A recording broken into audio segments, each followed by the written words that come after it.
Lectura del libro de Josué.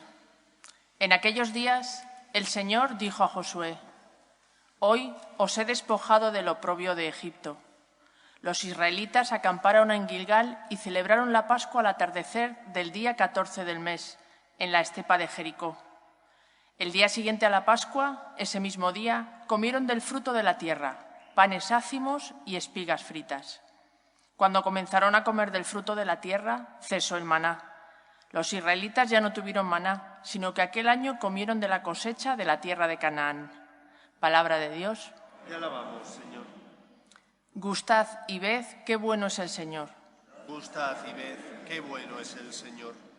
Bendigo al Señor en todo momento. Su alabanza está siempre en mi boca. Mi alma se gloría en el Señor. Que los humildes lo escuchen y se alegren. Gustad y ved qué bueno es el Señor. Proclamad conmigo la grandeza del Señor. Ensalcemos juntos su nombre. Yo consulté al Señor y me respondió. Me libró de todas mis ansias. Gustad y ved qué bueno es el Señor. Contempladlo y quedaréis radiantes. Vuestro rostro no se avergonzará. Si el afligido invoca al Señor, Él lo escucha y lo salva de sus angustias. Gustad y ved qué bueno es el Señor.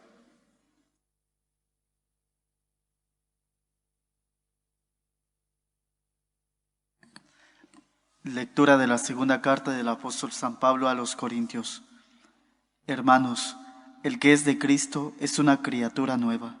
Lo antiguo ha pasado, lo nuevo ha comenzado.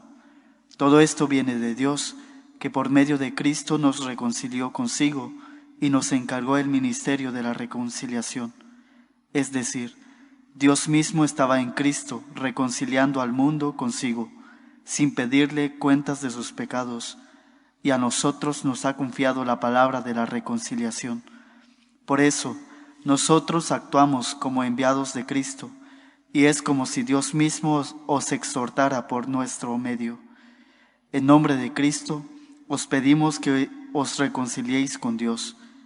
Al que no había pecado, Dios lo hizo expiación por nuestro pecado, para que nosotros, unidos a Él, recibamos la justificación de Dios. Palabra de Dios. Te alabamos, Señor. Tu palabra me da vida, confío en ti, Señor. Tu palabra es eterna, en ella esperaré. El Señor esté con vosotros. Y con tu espíritu. Lectura del Santo Evangelio según San Lucas. Gloria a ti, Señor. En aquel tiempo solían acercarse a Jesús los publicanos y los pecadores a escucharle, y los fariseos y los escribas murmuraban entre ellos: Ese acoge a los pecadores y come con ellos. Jesús les dijo esta parábola: Un hombre tenía 2 hijos. El menor de ellos dijo a su padre: Padre, dame la parte que me toca de la fortuna. El padre le repartió los bienes. No muchos días después, el hijo menor, juntando todo lo suyo, emigró a un país lejano y allí derrochó su fortuna viviendo perdidamente. Cuando lo había gastado todo, vino por aquella tierra un hambre terrible y empezó él a pasar necesidad.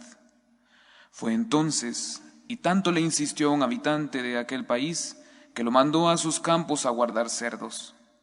Le entraban ganas de llenarse el estómago de las algarrobas que comían los cerdos, y nadie le daba de comer. Recapacitando entonces se dijo: ¿Cuántos jornaleros de mi padre tienen abundancia de pan, mientras yo aquí me muero de hambre? Me pondré en camino a donde está mi padre y le diré: Padre, he pecado contra el cielo y contra ti, ya no merezco llamarme hijo tuyo. Trátame como a uno de tus jornaleros. Se puso en camino a donde estaba su padre. Cuando todavía estaba lejos, su padre lo vio y se conmovió, y echando a correr, se le echó al cuello y se puso a besarlo. Su hijo le dijo: Padre, he pecado contra el cielo y contra ti, ya no merezco llamarme hijo tuyo.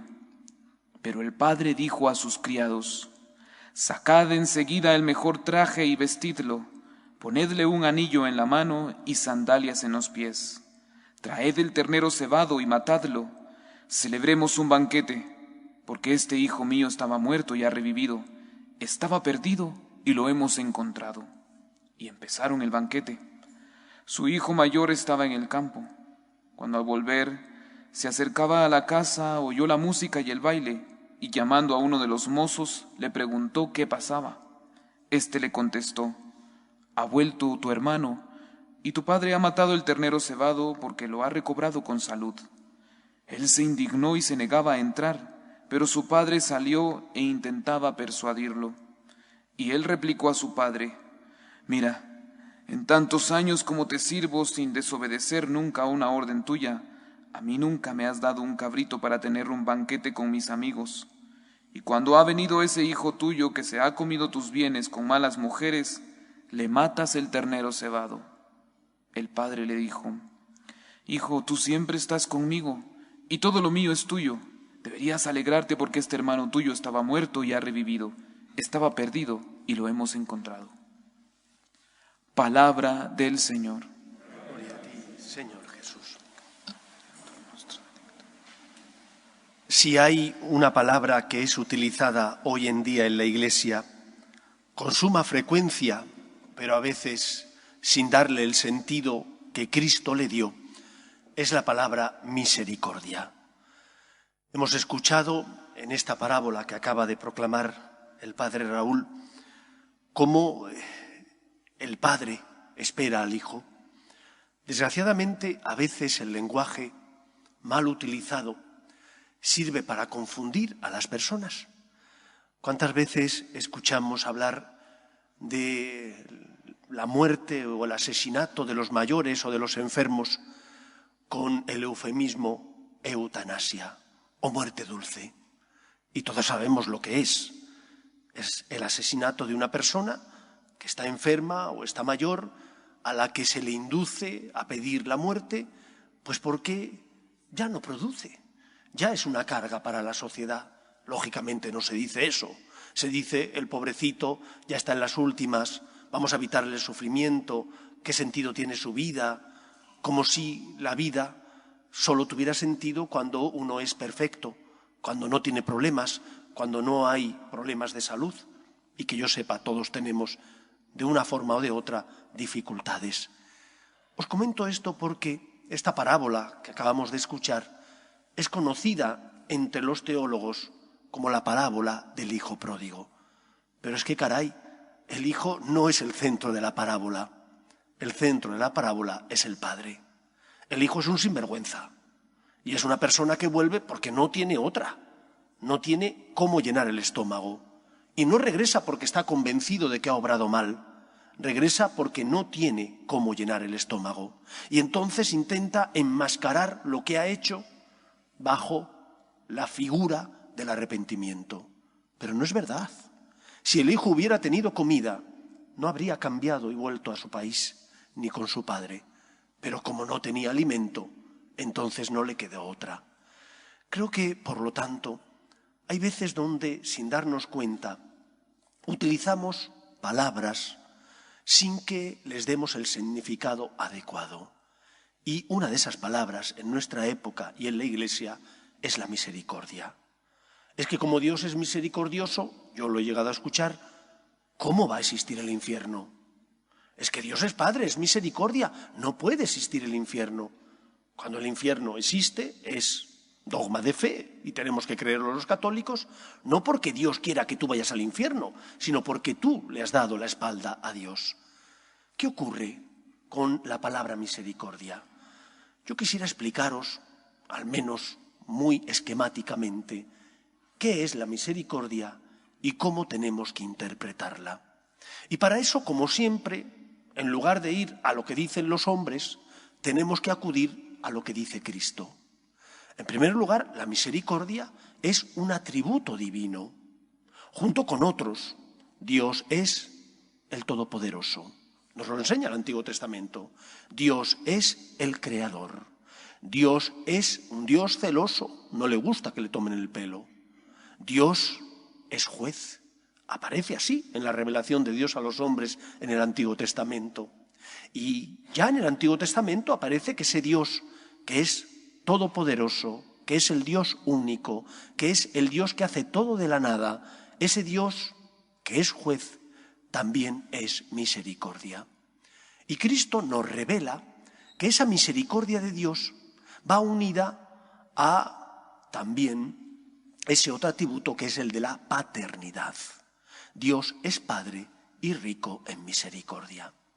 Para poder comprender qué es lo que Cristo enseñó a sus discípulos sobre lo que es la misericordia, es imprescindible recurrir a las parábolas. Hay 5 parábolas que nos hablan de la misericordia. Una de ellas, la parábola mal llamada del hijo pródigo, pero que tiene que ser entendida en el contexto del resto.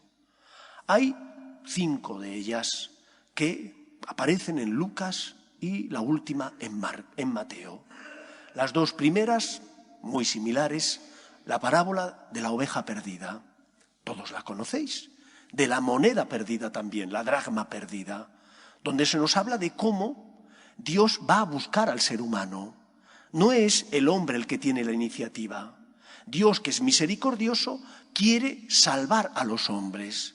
Y porque quiere salvar a los hombres, lejos de permanecer lejos del hombre, que es lo que el ser humano le había dicho en el pecado de soberbia que cometen nuestros primeros padres, Adán y Eva, lejos de permanecer lejos, el Señor se acerca. El hombre se marcha, le da la espalda, el Señor se acerca. Eso se expresa con la parábola de la oveja perdida, que deja el pastor las 99 en el aprisco y va a buscar a la descarriada.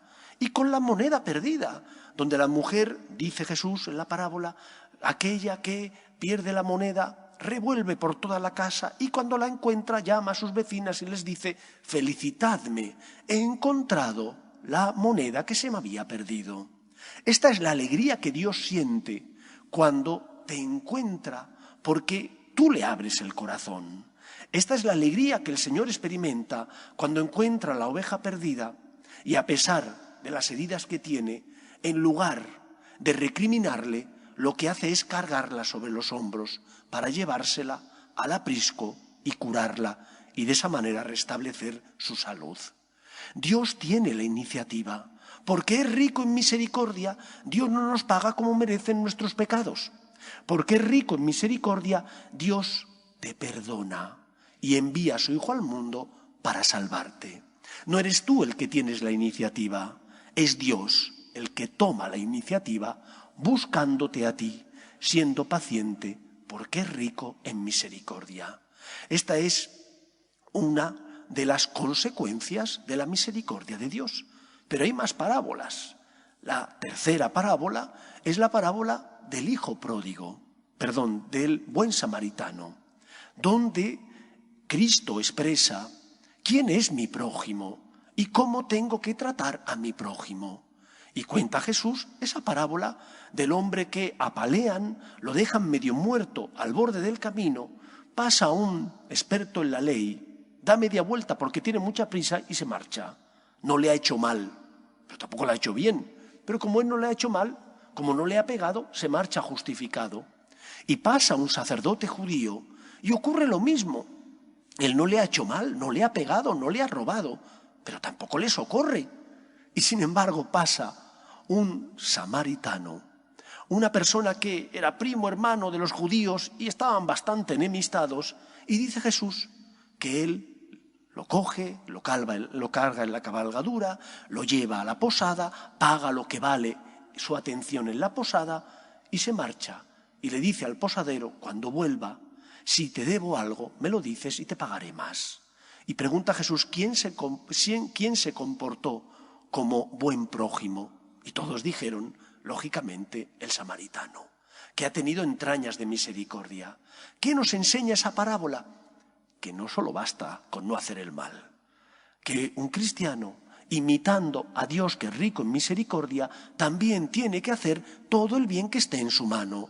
Y que yo no puedo mirar a otro lado cuando veo una persona que sufre y me necesita.